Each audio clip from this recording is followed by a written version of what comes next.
Christophe dans tous ses états. Le face-à-face. Et un face-à-face aujourd'hui sur un sujet non seulement qui nous concerne tous, dont vous entendez parler, mais vous entendez parler peut-être de la manière à la fois, quelquefois de façon intéressante, de façon précise, et quelquefois de la manière la plus fantaisiste possible. Je veux parler de quoi ? Eh bien, de l'intelligence artificielle. Évidemment. L'intelligence artificielle, c'est devenu le sujet de conversation, le sujet médiatique, et puis surtout, dans l'action, bien, des millions et des millions de gens l'utilisent dans les entreprises, un peu partout. Ça a pris une place extrêmement importante dans le monde. Et pourquoi et comment ? On va en parler avec Laurence de Villers, avec ce livre qui vient de paraître et qui est tout à fait passionnant, L'intelligence artificielle, ange ou démon, le nouveau monde de l'invisible. Alors, quand on regarde comme ça ici, oulala, c'est X-Files, ça s'appelle La vérité est ailleurs. Non, c'est pas ça du tout. La vérité, elle est ici. Je rappelle que Laurence de Villers est professeure en intelligence artificielle à la Sorbonne Université. Elle est chercheuse au CNRS et elle est membre du comité national pilote d'éthique du numérique. À part les présidents de fondation, etc., elle est auteure de plusieurs ouvrages. Bonjour Laurence de Villers. Bonjour. Alors, Laurence de Villers, on va commencer vraiment par la base, mais il faut toujours avoir des notions de base avant de parler de quelque chose. Est-ce que vous avez, vous, une définition simple de l'intelligence artificielle et compréhensible par tous ? Parce que là, c'est vraiment l'auberge espagnole du fantasme, chacun y va de sa formulation. Oui, je vais essayer de vous expliquer simplement. Et puis, ne pas rentrer dans le piège que j'entends partout. Il n'y a pas une intelligence artificielle. Ça, c'est la personnifier déjà.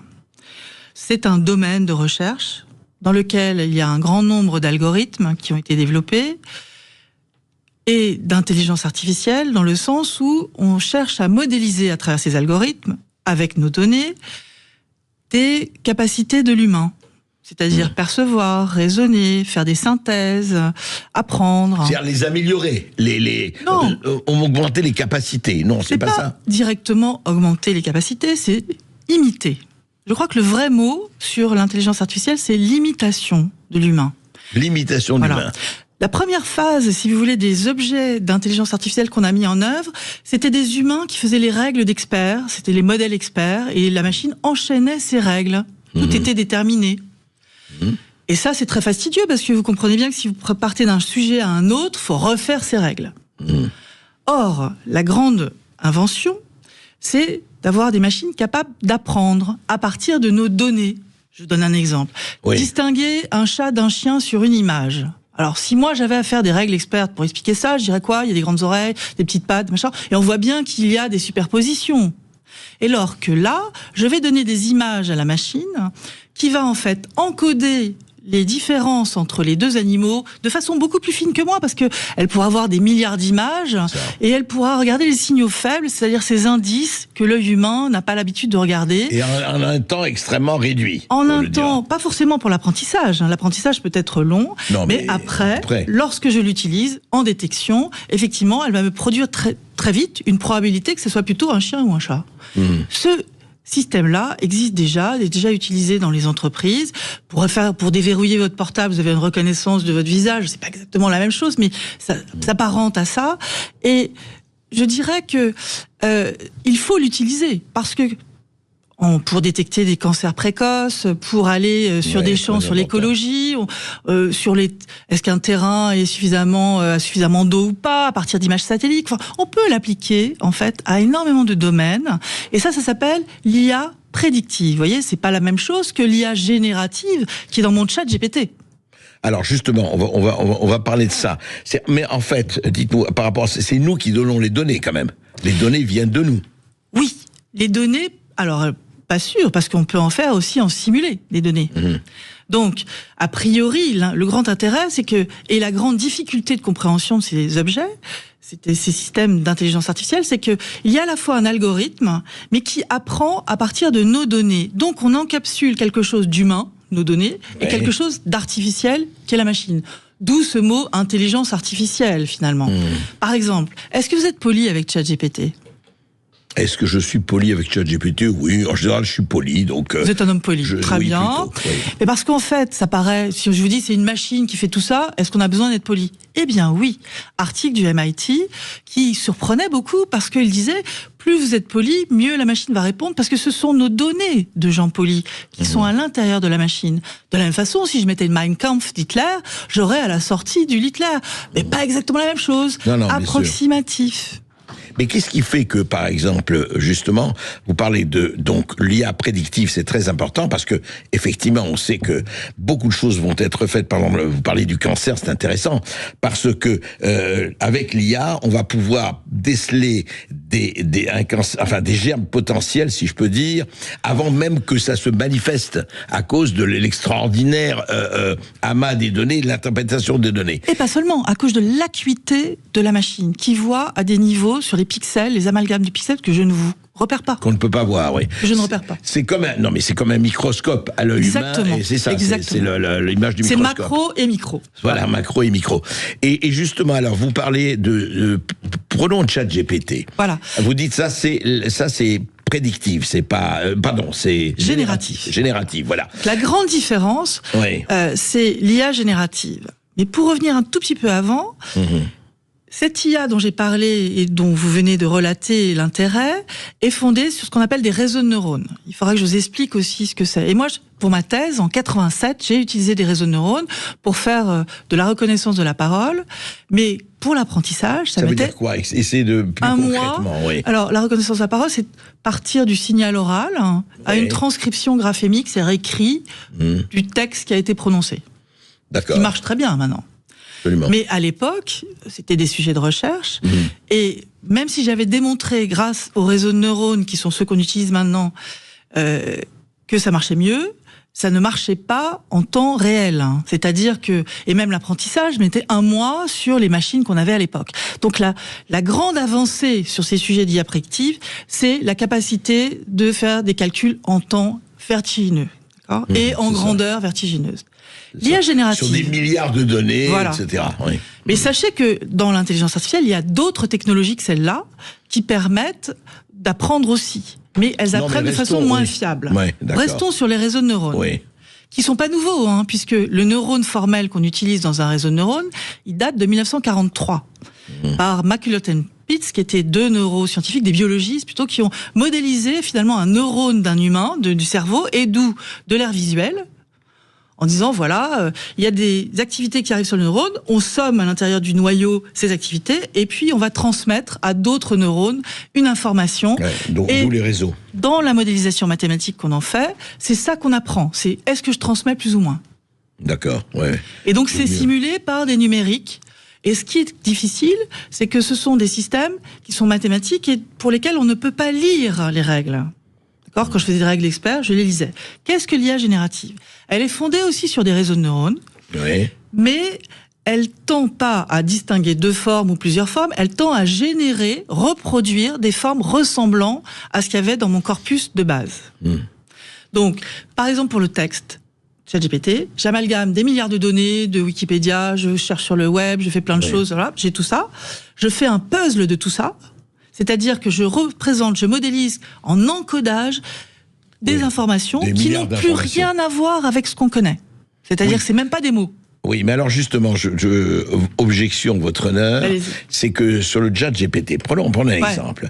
Moi, je suis assez frappé, puisque comme tout le monde aujourd'hui, enfin comme beaucoup de gens, je regarde, et j'ai remarqué que, par exemple, si j'interroge sur telle ou telle personne, je ne dis pas, j'ai pas encore interrogé Laurence de Villers, dans ChatGPT, qu'est-ce que vous avez à dire sur Laurence de Villers?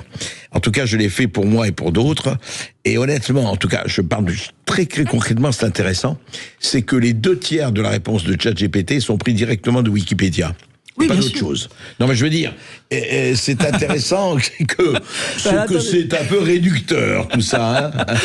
Mais non, mais en fait, cette machine répond de façon probabiliste. Donc, elle fait des statistiques sur là où on vous trouve. Évidemment, si vous êtes quelqu'un qui est relayé par les réseaux partout, on va trouver partout votre information, mais votre bio, on va la trouver sur Wikipédia. D'accord. Et donc, c'est là qu'elle va la chercher. Si vous avez un nom commun, Dupont-Durand, vous allez avoir une biographie assez extraordinairement bizarre. C'est-à-dire compactant en fait tous les Durand-Dupont de la planète. C'est ça. Ouais. Si vous avez un nom très particulier, on retrouvera de façon assez fiable vos informations. C'est ça qu'il faut comprendre. Et ça, c'est très différent de l'humain. ChatGPT répond comme ça tout le temps. C'est-à-dire qu'il cherche à trouver le majeur statistique sans aucune information de type intention, ordre moral. C'est tout. Alors que nous, lorsqu'on répond à une question, on peut avoir une réponse très peu probable, mais avec un haut degré de conscience morale. Mais alors justement, non, parce que c'est intéressant, parce que ça montre les limites ou pas de la chose. Je vous donne un autre exemple. On l'a fait, par exemple, on dit sur tel ou tel homme politique, ou femme politique, etc. Je reste toujours sur ChatGPT. Et on a remarqué qu'il y a quand même des orientations, parce que selon qu'elle est gauche ou droite, ou etc., vous avez beaucoup plus d'informations, ou même beaucoup plus d'inclination de ChatGPT en fonction de telle personne. Et ça, je l'ai vérifié, que tel autre. Alors, le côté discriminant, en fait, discriminant, et qui va faire des stéréotypes, il est lié aux données qu'on met dedans. Donc, qui a choisi les données ? Donc les rapports qui disaient la machine est plutôt à gauche, à droite ou ci ou ça, c'est n'importe quoi. La machine, elle fait rien, elle choisit rien. Ce sont les humains, les ingénieurs qui ont construit ces objets, qui vont faire qu'il y a plus de données d'hommes que de femmes. Et alors après, ils vont dire on n'en trouve pas de femmes, par exemple, parce qu'elles parlent moins dans les médias. Et puis, qui vont peut-être avoir une orientation politique différente parce que c'est les journaux qui lisent. C'est ça. La vérité. En fait, ça revient aux données qu'on met, quoi. Mais c'est ce que je vous disais avec Mein Kampf. Si je mets ça à l'intérieur, ça sort approximativement. Parce que j'ai entendu, par exemple, l'idée de mettre la Bible ou autre livre religieux respectable dans cette machine. Bah, écoutez, si demain vous voulez que ça soit approximatif comme résultat, parce que c'est ça le vrai sujet. Ça n'a rien à voir avec une calculatrice, parce qu'une calculatrice, c'est déterministe. Vous faites 4 plus 4, ça va toujours faire 8. Sauf que la ChatGPT, quand il vous répond, il peut vous répondre de manière différente, et suivant le prompt, mais pas seulement, il y a des facteurs à l'intérieur d'aléatoires, si vous voulez, qui font qu'il peut répondre une fois une chose, une deuxième fois une autre chose, et pour vous, ça fait humain. Je trouve que nous ne sommes pas préparés à ce genre de machine. Il faudrait lever le capot pour mieux comprendre pourquoi ils répondent comme ça. Alors justement, on va lever le capot, en tout cas sur un certain nombre de domaines, avec vous, Laurence de Villers. Après cette petite pause, on se retrouve tout de suite. L'intelligence artificielle, vous n'y échapperez pas, vous n'y échapperez plus. Et donc, il faut apprendre à gérer et apprendre à apprendre. C'est évidemment le plus important. À tout de suite. C'est à 12h14. André Berkoff. L'intelligence artificielle, ange ou démon? Laurence de Villers en parle dans ce livre qui vient de paraître aux éditions du Cerf. Évidemment, si vous voulez réagir, vous le savez, 0826 300 300 pour poser vos questions.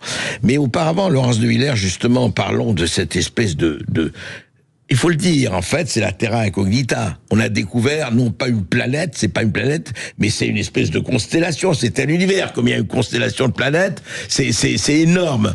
Et alors, justement, comment, et c'est vraiment le grand problème, comment on aborde, comment on se forme, surtout si on n'a pas été formé ni à l'école, ni à rien, à comment on se forme à là, parce que, pourquoi je disais ça, on en parlait hors antenne, c'est que la première des tentations, quand on connaît plus ou moins, on dit, ah là là, c'est formidable, moi je vois des amis, ah ben c'est formidable, j'ai un article à faire ou j'ai un rapport à faire pour telle ou telle entreprise, eh ben je vais demander à l'intelligence artificielle, je vais lui donner les mots qu'il faut, évidemment les donner, et il va me pondre quelque chose. Et c'est vrai que quelquefois c'est assez impressionnant de voir la rédaction, la chose, on dit tiens, et beaucoup de gens diront ben écoutez, ça vaut absolument un pigiste ou une stagiaire ou une prestataire de service, eh ben on va y aller. Et vous dites c'est beaucoup plus compliqué que ça. Oui, je pense qu'il faut aborder cet outil avec discernement. Et pour ça, on n'est pas éduqué. ChatGPT, c'est un hold-up, il est arrivé dans nos mains, on a trouvé ça fascinant, fashion, par paresse très utile. Il optimise le temps pour faire tout, mais le fait-il bien ? C'est la question. That is the question, oui. Est-ce qu'il le fait ? Oh, il le fait pas mal. Selon certains, il le fait pas mal, alors. Oui, mais attention. Ouais. D'abord, il n'a pas notre présent. Il est fondé sur l'histoire, sur ce qui était avant.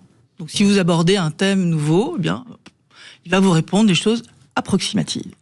Si vous avez des questions très précises vous êtes intéressé par l'histoire, le truc très précise, il peut vous apporter des informations très précises s'il les a.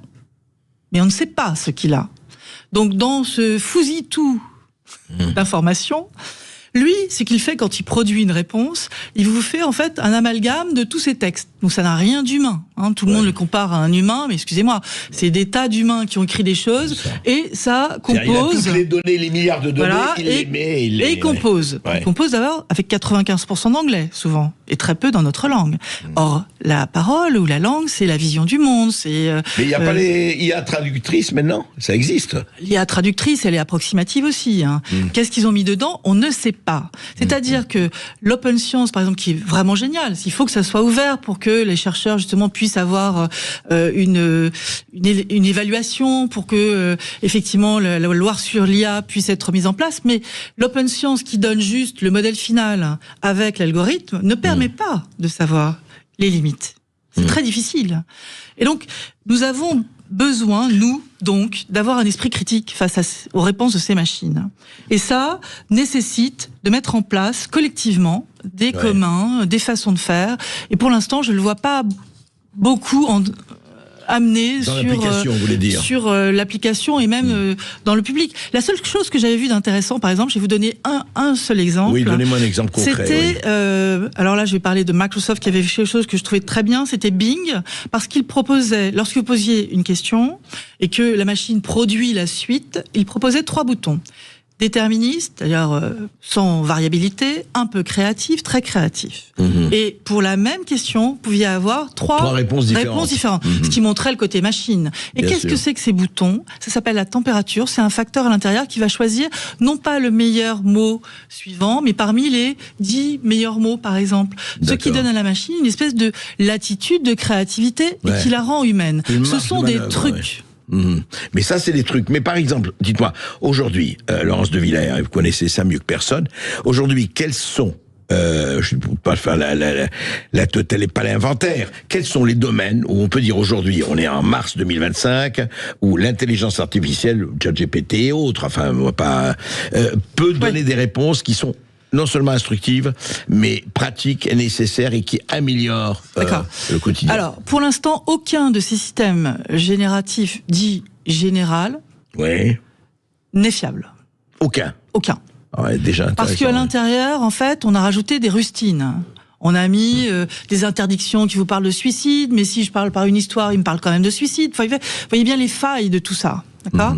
Maintenant, lorsque je l'utilise en vertical sur un métier particulier, qui l'a entraîné justement avec des sparadraps de ses données propres. Par exemple, un métier, choisissons un métier, peu importe. Je sais pas, les assurances, n'importe quel métier donc ça, précis, je dis en vertical, le transport, l'écologie, enfin un truc, l'agriculture, la construction, en vertical, sur ses données propres. Là, c'est très utile parce qu'il a une base. Grâce à ce truc qui a mouliné des milliards de données, qui va permettre de produire quelque chose dans notre langue de très bien formé, sans faute d'orthographe, avec un style correct, des fois beaucoup plus correct que le style de tout le monde, mais ça c'est aussi un sujet. Oui, on l'a vu, ça, Mais en tout cas, ça va répondre à les synthèses de tous les documents existants, donc ça va faciliter, et pour autant, moi, j'encourage à avoir un regard critique sur le résultat et à faire un ping-pong, c'est-à-dire à redemander. Donc, il faut aussi se méfier de tout ce qui va être source, parce que cette machine, comme vous avez bien compris, j'espère, fait du puzzle. Elle a donc perdu toutes ses sources. Or, pour un journaliste, pour un scientifique et pour beaucoup de gens, c'est quand même important de savoir qui est responsable. Il vaut mieux, oui, c'est clair. On ne sait plus. Mais vous dites quand même que sur des domaines précis, enfin disons, comme la verticale, ça sert de manière très forte. Mais il faut rester vigilant. Il faut construire dans chaque entreprise un collectif capable de répondre et puis se doter justement de compréhension de ce qui est super intéressant et ce que la machine sait moins bien faire. Je vous donne un exemple. On a fait un test, j'ai 2 exemples. On a fait un test à la Sorbonne avec des étudiants sur des problèmes de maths, de logique et d'expression écrite en posant des questions. 18 questions de suite, sans aucune machine. Ils ont tous répondu. Puis, ils sont passés avec ChatGPT 4 et on leur a dit, reposez les questions si vous avez besoin pour répondre les mêmes questions. Le résultat, quand même, a été un peu étonnant. C'est-à-dire que certains étudiants qui avaient juste sur papier changer d'avis devant la réponse de la machine. C'est-à-dire remettaient en doute leur propre rationalité. Écoutez, là, c'est pas augmenter l'intelligence humaine. Deuxième exemple. Si la machine a mieux répondu qu'eux. Elle n'avait pas mieux répondu. Là, on avait des réponses et l'étudiant changeait, mais à défaut, parce qu'il avait bien répondu la première fois. D'accord, oui. Donc, En fait, il a l'esprit de la machine religieux. Il est devenu perte de croyant. rationalité, Ouais, on suit la machine. Deuxième exemple de BCG, qui fait pareil, un test auprès de ses collaborateurs. Donc 758 consultants, la moitié utilise GPT-4, l'autre moitié non, pour faire trouver un nom de produit, trouver le discussion autour du produit, négocier sur le produit, 18 tâches. Analyse, etc. Différents types d'informations qu'on va demander aux consultants. Premier résultat, tout le monde va plus vite. Globalement, ça apporte en optimisation de temps, créativité assez correcte. Voilà. Deuxième résultat, les consultants les moins performants, d'après leurs études ou je ne sais quoi, sont au même niveau que ceux qui sont les plus performants, avec peut-être moins de créativité. Troisième résultat, lorsque j'enchaîne ces tâches, au début, mon esprit critique est là, et au fur et à mesure, ça devient un collègue, s'il répond bien, et on baisse la garde. Donc on fait confiance à l'autre, c'est facile, oui. Et alors que, à chaque fois que ChatGPT répond, c'est comme si vous lanciez un dé. On ne peut pas être sûr que la réponse est correcte. Et ça, c'est quelque chose de fondamental qu'il faut apprendre. Autre chose, il y a des croyances terribles, puisque personne n'a levé le capot, vraiment. On vous fait faire des prompts, mais on lève jamais le capot plus. Je pense qu'il faut aller au-delà, sans rentrer dans le code, mais sur les concepts majeurs utilisés par cette machine. J'ai vu dernièrement 3 jeunes mathématiciens italiens qui avaient trouvé donc une martingale pour jouer au loto et qui avaient gagné au loto. Bon, ils ont eu de la chance, ces jeunes gars. Parce que, excusez-moi, le loto, chaque boule qui est jouée, et j'ai rappelé le FDJ d'ailleurs pour vérifier la Française des Jeux. Oui. On vérifiait cela, chaque boule est vérifiée, il y a un huissier, on les regarde au rayon X, on les pèse, on les change, blablabla. Donc ça veut dire que chaque boule est équiprobable finalement pour la sortie. Et pourtant, personne ne va jouer 1, 2, 3, 4, 5... 6. Tout le monde va jouer 1, 10, 15, mais c'est idiot. Chaque boule a autant de chances d'arriver. Si on les remplaçait les numéros par des petites images d'animaux... Vous voulez dire ChatGPT ne peut pas vous aider à gagner au loto? Absolument pas. Soyons clairs. Et puis, en plus, il a que les données du passé. Et il en faudrait... Imaginons que ces boules aient un défaut. C'est ça qu'on pourrait repérer grâce à ChatGPT. Mais il faudrait beaucoup de données de tirage. Mais est-ce qu'on ne peut pas, est-ce que ChatGPT, juste pour rester dans cet exemple, mais il est pas inintéressant, et il peut pas répéter des figures est-ce qu'il n'y a pas des figures qui se répètent, mais je dis n'importe quoi. C'est ce que je veux dire. 3, 5, 7, etc. Si elles se répètent, alors que c'est totalement aléatoire, c'est qu'il y a donc un micro-bidule qui fait que la boule est plus lourde, moins lourde, ou je sais pas quoi. Ouais, bien sûr. Et donc ça, je peux peut-être le voir. D'abord, il le vérifie, mais il le vérifie avec des choses physiques. Peut-être que ces tirages permettraient de voir quelque chose de plus fin, mais il faudrait qu'on ait des milliards de tirages. Donc on les a pas. Ce que vous dites, Laurence de Villers, c'est qu'il faut jamais dire quelque chose, et ça, ce n'est pas artificiel, mais c'est intelligent, c'est l'esprit critique. L'esprit critique doit dominer ce qu'on va apprendre aux enfants. Un autre exemple qui va vous donner à quel point on est mal barré. On le fera, mais rappelez-vous, parce qu'on a une petite pause à faire.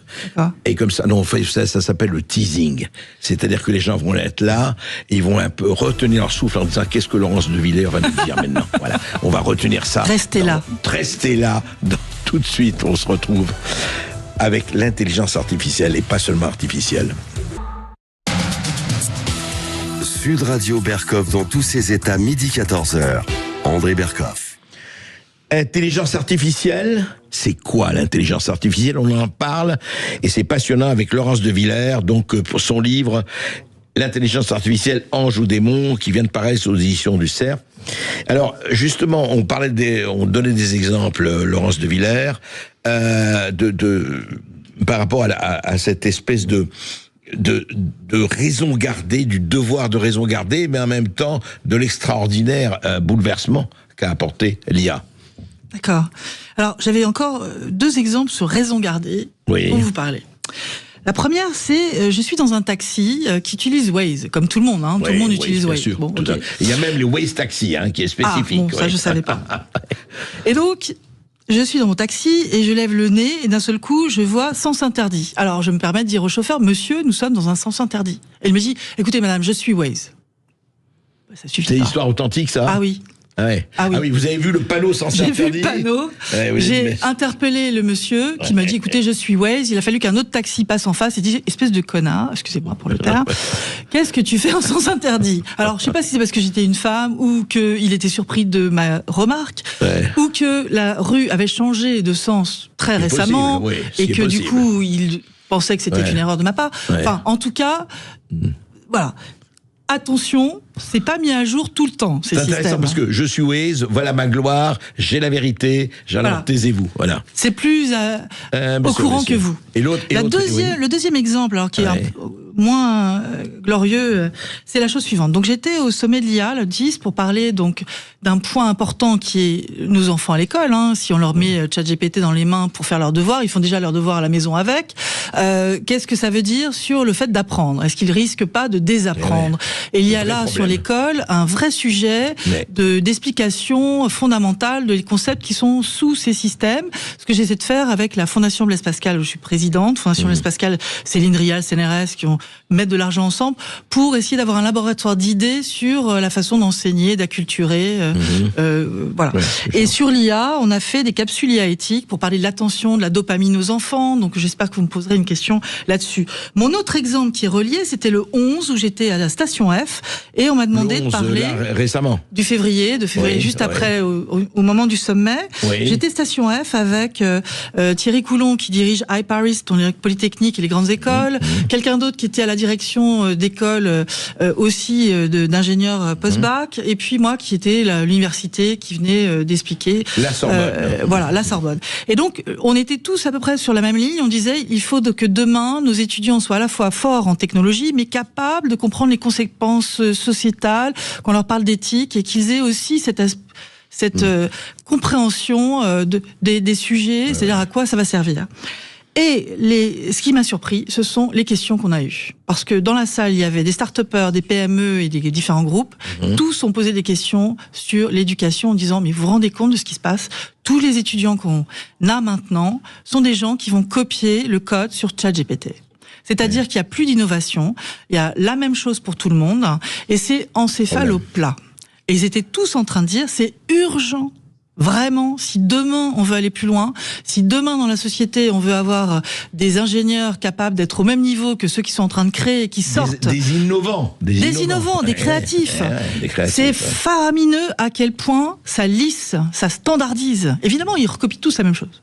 Oui, non, mais sans comprendre, sans savoir débugger. Et c'est la solution de facilité. Évidemment, je gagne du temps, je travaille moins, c'est formidable. Évidemment. Et tout. C'est par le danger, paresse, c'est la première chose. Mais derrière, ils copient et il faudrait qu'ils puissent modifier. Et tous vous ont dit ça, tous vous ont dit la même chose. C'était incroyable. Ouais. C'est la première fois que je l'entendais comme ça. Je pense que dans la presse, ce sujet va revenir bientôt. C'est des alertes, en fait, sur ce qui risque de se passer si c'était massivement le cas. Hein. Oui, c'est ça. Et alors, justement, pour développer, alors on voit ça et on voit effectivement les failles, comme toute innovation, comme tout bouleversement. Hein, je veux dire, c'est la langue de Zop, hein, le meilleur et le pire. Mais Anjou-Démon. Anjou-Démon, voilà, c'est très bien de rappeler le titre, vous avez raison. Mais justement, est-ce que ça, ce n'est pas un risque, comme on l'a fait pour l'écologie et autres, comme on l'a fait pour la science, quand elle ne veut plus rien dire, qu'on essaie de transformer en religion, vous avez vu avec, que ce soit le climat, que ce soit autre chose, enfin, vous aurez beaucoup de choses à dire, mais je reviens à l'intelligence artificielle. En fait, vous dites, attention, c'est au fond, avec l'extraordinaire, je dirais, augmentation exponentielle des capacités, c'est quand même quelque chose, et comme vous dites très bien, le passé, c'est-à-dire, elle retransmet de façon incroyablement nouvelle ce qu'on y a mis. Oui. C'est ça le fond du problème, quand même, il ne faut pas oublier. Oui. Et alors, comment fait-on pour justement combattre la tentation de la paresse, la tentation de recopier, du copier-coller, la tentation de la facilité et la tentation surtout de la modélisation, c'est-à-dire de dire, vous voyez, on le voit chez certains sociologues que je ne nommerai pas, chez certains géopolitologues que je ne nommerai pas, il y a cette situation, cette situation on la modélise, si ça s'est passé comme ça avec tel chiffre, ça va se passer comme ça si on met à la puissance 4-5. D'accord. La modélisation, voilà, le copier-coller. Alors, la première chose, c'est qu'une modélisation, c'est une simplification du réel. Ce ChatGPT, par exemple, il embarque absolument pas d'informations spatiales. Nous sommes des individus qui vivons dans un espace. Dans l'espace et dans le temps. Il n'y a aucune information chronologique. Il y a un truc très rigolo, d'ailleurs, je trouve rigolo, peut-être vous n'allez pas le trouver rigolo, mais à force de mettre toutes ces données en même temps, on a des mots qui étaient plus usités, plus utilisés dans le langage commun, et qui reviennent. Les mots du passé. C'est intéressant, ça. Ah ouais. C'est drôle. Des mots du passé, oui, des mots qu'on utilise plus. Des mots de Molière, des mots de je sais pas quoi. Il suffit que finalement, dans le choix des données, on ait mis beaucoup de ça. Pour que paf, ça revienne. C'est pas mal ça. Remarquez, c'est intéressant. Oui, c'est intéressant. Une bonne chose. Mais ça veut dire aussi que, de façon chronologique, il sait rien. Donc je mets un autre sparadrap, un autre algo qui permet de vérifier la chronologie et regarder. Tout ça a un coût, n'est-ce pas? Alors, c'est essentiel de faire penser que la machine est incapable d'être un psy, par exemple. Elle est incapable de répondre à une situation de l'humain, puisque elle n'en prend pas des informations en étant située contextuellement. Très intéressant. Et puis c'est pas une personne. Le jeu de la machine est une aberration, puisque c'est un fousitou de plein de données. Donc c'est absolument pas une personne. Or, on cherche à les personnifier. C'est bien de remettre les choses à leur place, et même si leur place est immense. Je crois que nous avons des appels. Il y en a deux. Le premier, c'est Stéphane qui appelle de Lot-et-Garonne. Bonjour Stéphane. Bonjour André, bonjour à votre invité, Madame de Villers. Merci pour la qualité de cette intervenante. C'est vraiment passionnant. Je pense qu'il faut vraiment la réinviter pour une émission. Mais on va la réinviter. Et puis lisez son livre. C'est vraiment. Oui. En plus, ça parle vrai. Alors on vous écoute, Stéphane. Dites-moi. La crainte que fait peser l'IA sur des métiers comme les avocats, les consultants, les experts comptables, apparemment, est un sujet qui est souvent évoqué. Effectivement, et à propos de la notion de tentation de la paresse que vous évoquiez juste à l'instant, André, je voulais poser à votre invité, faire une sorte de prospective. Qu'en serait-il si la justice était rendue par une IA? Oui. Vous avez raison de poser cette question, puisqu'aux États-Unis, on voit déjà l'utilisation d'outils pour aider les juges, pour aider sur ce domaine de la justice. C'est important de comprendre que ça serait injuste, parce que la machine va se focaliser sur les données du passé, et puis elle n'a pas cette appétence de comprendre finalement des signaux importants qui vont être les liens dans la famille de cette personne, son environnement, le contexte dans lequel elle vit. Tout ça, elle l'a pas. Elle l'a de façon très numérique et très. Pourquoi on ne l'aurait pas si on la nourrit de ça? Si on la nourrit de tout ce qu'on sait sur la personne? Non, pour l'instant, on simplifie. Quand vous numérisez, vous appauvrissez.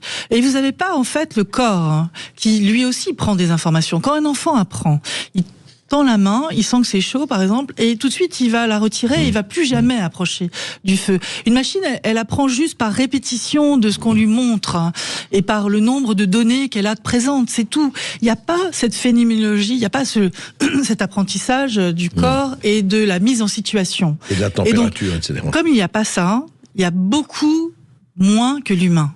Vous voulez dire, il n'y a pas de psychologie, au sens vrai du terme?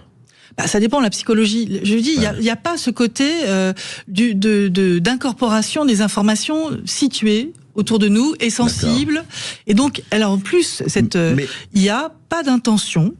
Et pas de valeur morale. Elle n'a que ce qu'il y a dans les données. Certes. Donc j'espère que aujourd'hui, les juges, les avocats ont leur propre valeur morale. On espère aussi. Et donc vont décider de choses avec autre chose que juste le nombre possible, le nombre statistique de fois où ça s'est passé. Donc c'est très différent. L'intelligence humaine est bien supérieure. Mais Laurence de Villers, je voudrais ce que disait Stéphane aussi, mais est-ce qu'il n'y a pas des métiers, encore une fois, c'est pas une question de morale, qui vont être, par exemple, la comptabilité, le secrétariat et autre chose, qui vont dire, attendez, et ça ne veut pas dire que ces gens-là sont moins forts ou moins intelligents, etc. Mais en fait, s'il s'agit de métiers, je ne dirais pas répétitif, mais vous voyez, il faut le dire, ils vont être remplacés, ou en tout cas, l'IA va jouer un rôle. C'est là où il faut trouver la frontière pour l'IA, où effectivement on peut lui faire confiance. Et où elle sera meilleure, elle fera moins de fautes qu'un humain le ferait, et il n'y a pas de décision morale liée. Or, en justice, il y en a. Donc, c'est, à mon avis, pour ça que j'ai répondu aussi clairement à cette question qui était très bien. Vous me faites penser à ça, vous me faites penser à cette plaisanterie de bas étage, mais de temps en temps, il ne faut pas se priver de ça. C'est comment on dit va te faire voir. En américain, on dit fuck you. Et comment on dit en italien va fanculo. Et dans l'intelligence artificielle, faites-moi confiance. C'est un peu ça. C'est pas vrai parce que de temps en temps, on peut lui faire confiance. Donc c'est pour ça que je poussais un peu provocateur. C'est un trait d'humour. C'est un trait d'humour, absolument. Nous avons un deuxième appel de Stéphane cette fois qui appelle de Marseille. Stéphane, bonjour Stéphane. Oui, bonjour André. On s'était croisés aux Champs-Élysées à une certaine période. Bonjour à Laurence, on s'est croisés à World AI Forum à Cannes, j'étais à votre droite. Ah bah alors dis donc, alors là c'est reconnaissance de voisinage, très bien. Super. Ouais.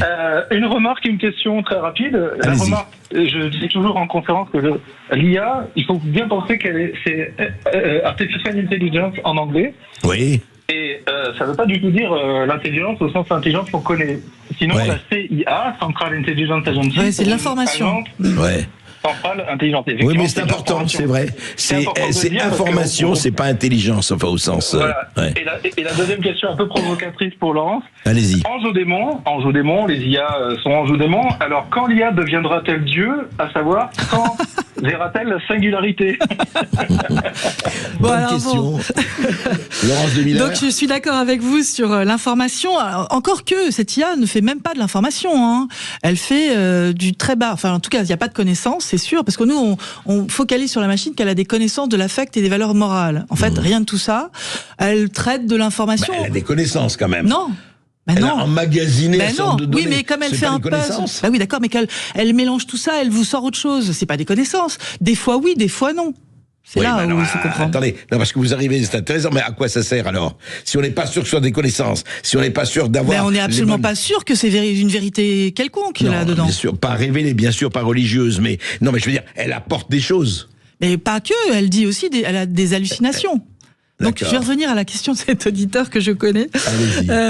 Donc, elle a vraiment des hallucinations, c'est-à-dire non pas des fantasmes mentaux, etc. Oui, elle fume pas la moquette quand même. Non. Elle est pas humaine du tout, elle est inhumaine. Et donc, ce qu'on appelle hallucination, ce sont des erreurs de notre point de vue d'humain. Pour elle, qui ne comprend pas ce qu'elle dit, de toute façon, c'est une suite de mots et même pas une suite de tokens. Et donc, donc attention à l'information, c'est pas forcément de l'information, ça peut être de la désinformation, ça peut être un truc nouveau et on va dire hallucination, comme les vaches pondent des œufs ou n'importe quoi. Mais pour revenir à Dieu, il y a là un piège dans ces machines parce que elle propose des choses avec une assertion forte, avec un jeu qui est assez perturbant, je pense. On peut avoir une intimité avec ces machines qui vont nous répondre, etc. Et elles sont invisibles. Oui, et mais on est en permanence avec elles. Hein. Et donc on a cette présence invisible qui peut nous répondre, qui peut parler de métaphysique, de philosophie, plus ou moins bien, comme je viens de le dire, donc au doigt mouillé, quoi. Mais c'est quand même important dans la solitude. Et je pense qu'il va y avoir effectivement, ça se passe déjà aux États-Unis. Il y a déjà une espèce de nouvelle religion liée à l'IA. Vous voyez, donc la personnification de ce ChatGPT par un dieu. Attention, parce que dans la religion, toute religion d'ailleurs, il y a des croyances autour d'un au-delà, autour d'une présence, etc. Et ces systèmes qui arrivent pour finalement certains les aider dans la vie et répondre, ce ne sont pas vraiment des aides. Ils vont avoir l'air de s'engager auprès de vous et de répondre à votre question. Ils n'ont pas compris la question. C'est un simulacre de production à partir d'algorithmes derrière, avec des filtres pour éviter qu'on vous parle de tout et n'importe quoi qui serait dangereux, pour lequel on pourrait faire un procès à l'objet qui répond. Alors c'est pas un outil quelconque. C'est pour ça que quand les gens disent c'est un outil lorsqu'on l'a bien trouver les frontières de l'utilisation. C'est un outil qui nous environne, qui peuvent nous faire un igloo, ça peut être extrêmement chaud, à l'abri.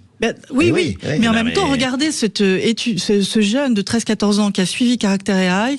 Il avait designé le personnage d'un de ses films préférés, de ses séries préférées, qui s'appelle je ne sais plus comment. Peu importe, et il est tombé amoureux de ce personnage, il s'est isolé, il s'est suicidé. Qu'est-ce qu'a répondu Character AI? Il a répondu, vous êtes responsable lorsque vous utilisez cet objet. Et il a dit, voilà, je vais mettre un petit bandeau, disons, attention, c'est virtuel, c'est fake. Voilà, il faut qu'on l'ait en tête. C'est tout le problème, et je vais vous dire, c'est exactement ça. Ça, c'est vieux, il n'y a rien de nouveau sous le soleil.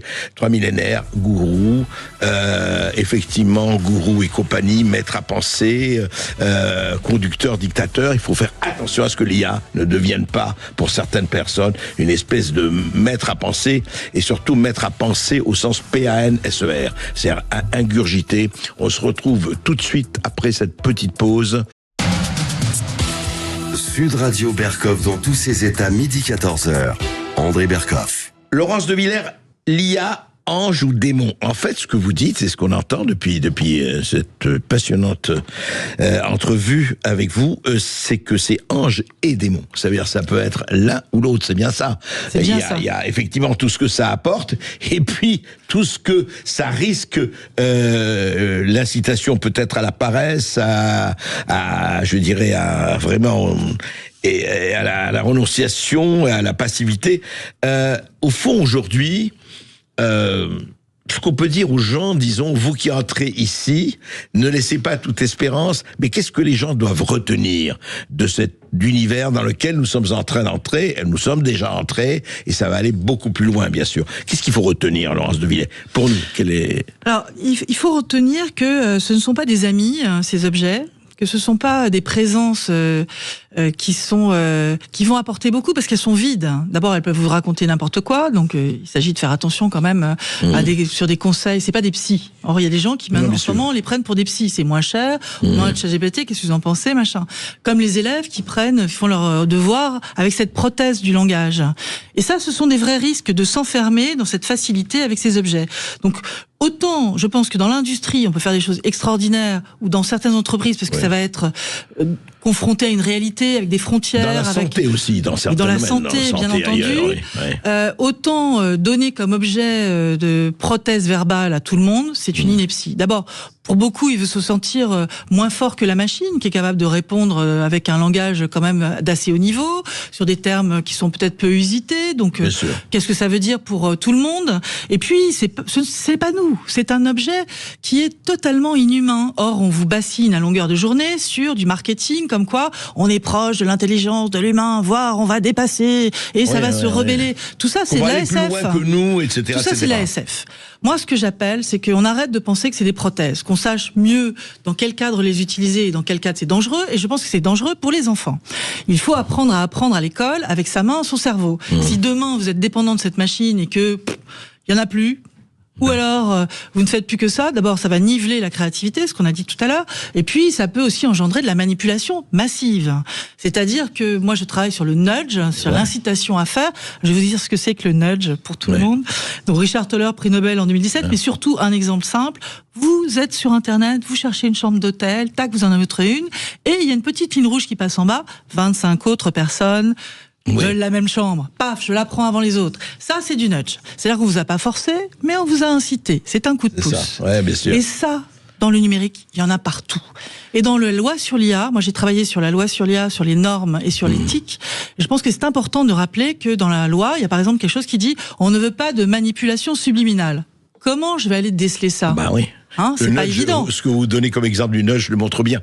En fait, ce que vous dites, c'est passionnant. Il y a beaucoup de choses à tirer de l'intelligence artificielle. Ça peut nous aider dans un certain nombre de travaux, etc.